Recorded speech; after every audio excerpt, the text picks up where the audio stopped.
Card. Cash. Card. Who has a pen? You know, this would never happen if we had a replicator. From Star Trek, you'd just be like, pen, hot computer voice, and it'd zap right out. Of course, I guess a replicator made food too, so you just do that. You know what I always found odd about Star Trek? Does anyone have a pen? Star Trek is great, let's all talk about it now. And to be clear, You're not, but go on. we're talking Gene Roddenberry created Star Trek. So that's OG and Next Gen. None of this Bakula crap. Okay, fine. Here's what we're gonna do. We're all gonna take turns destroying your stupid nerd show in record time, and then you are gonna pay the entire bill out of punishment. Fine, fair enough. If I agree with you, I shall judge you from on high like the mighty Q. Live short and be impoverished, bitch. All right, Daniel, what were you saying? Just that I think it's weird that how in all the Star Trek series, nobody acknowledges how obviously screwed up their society is. Teleporters and holodecks and replicators, oh my. Just because you're rich doesn't mean that your society is worthwhile. I mean, mo money, mo etc. and so forth. Yes, but the Great and Beneficent Federation isn't just rich. They've evolved beyond wealth. Who needs money when you can replicate food? When you can teleport that food into your mouth? When you can have a holodeck threesome with Mila Portman and Natalie Kunis? And you don't see the problem with that? When you have everything, so long motivation, your actions lose all meaning. What do they do on the holodeck? They either reenact Shakespeare or they play pirates. Or they do detective stories. Notice anything missing? Pornography. But I assume that was a censorship thing. How about anything new? Something from their times. Judging from the show, I say no one produced anything of note since the 1940s. That's like if we were all super into the latest cave paintings or this season's Scrimshaw. Data writes a poem about his cat. Yes, the robot. That's weird. Yeah, it's like they go from the mid-20th century to the 30th without, making any new songs or books or movies or TV ever. Right, which is exactly what you'd expect from a society where all of your needs were met by some crazy magic robots. What's the point anymore? Boldly go where no one's gone before, man. Duh. So, Star Trek and Next Gen are about a resource-rich society that's in such a creative rut that they'll send the Enterprise, humanity's finest ship, out to unexplored corners of space just to find new life and new civilizations. Novelty is the most precious commodity there is. This is a profoundly bored people, so jaded that they'll load up their children and their women onto a heavily armed warship and send it just out. Just go somewhere and find me something interesting and tell me about it. You don't see TV shows in lots of TV shows. In 24, Mr. 24 never watches Friends. There could be a bunch of future music climbing the Federation pop charts, and we just don't hear it on the show. It's not Star Trek, TNG, TRL. Ooh, Klingons would love Screamo. It's not just music and movies and pop culture. It's everything. Everyone dresses the same. Even on Earth, they all wear those weird onesies. Weird? Oh, functional. I'll bet you can pee right in them. Where no man has gone before. I say Dan's being generous. The society's not stagnant. It's evil. Yes, I like this direction. This is where we should be going. The Federation is clearly good.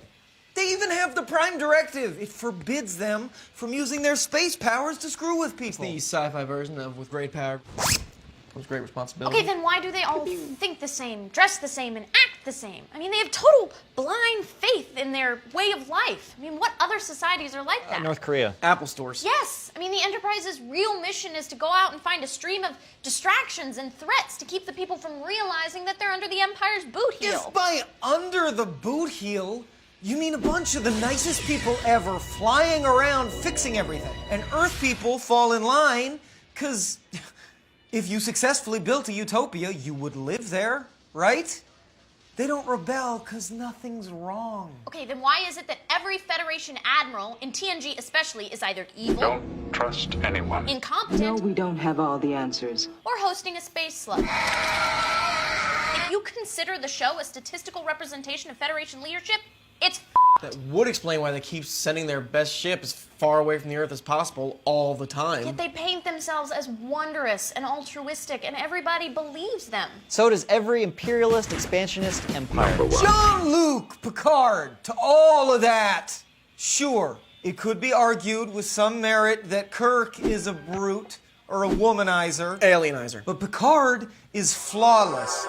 He is a diplomat, a scholar, and a pimp. And I can back that up. Ha! Reverses the engines while going the fastest anyone has ever gone. No one has gone this fast. Reverse engines. Lives an entire second life in 20 minutes. Was stabbed in the heart. Laughed.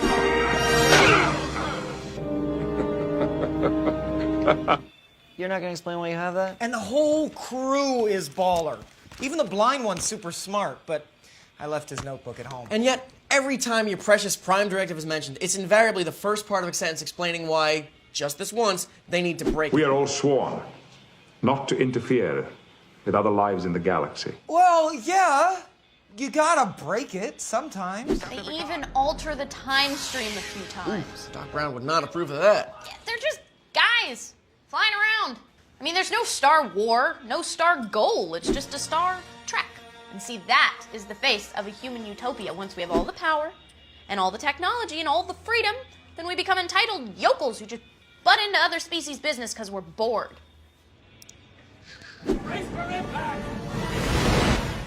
Time of death. Stardate. No!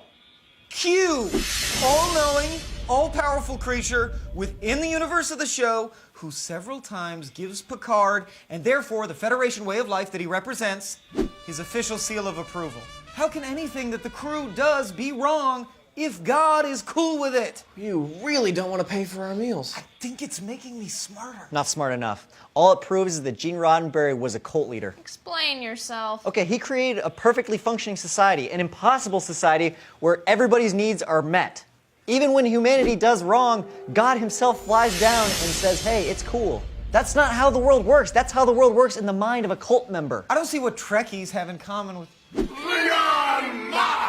am guard 48, and this is guard number 28. That's right. Oh.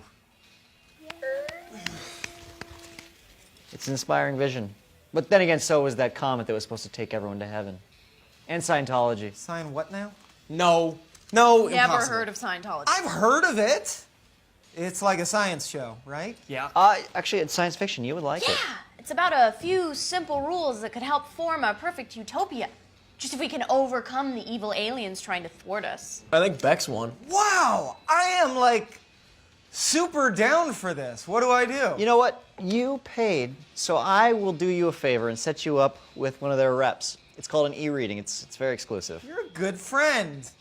Well, I don't have to read a lot in it, do I? No, you don't have to read it all. They do all the reading for you. You're a good friend.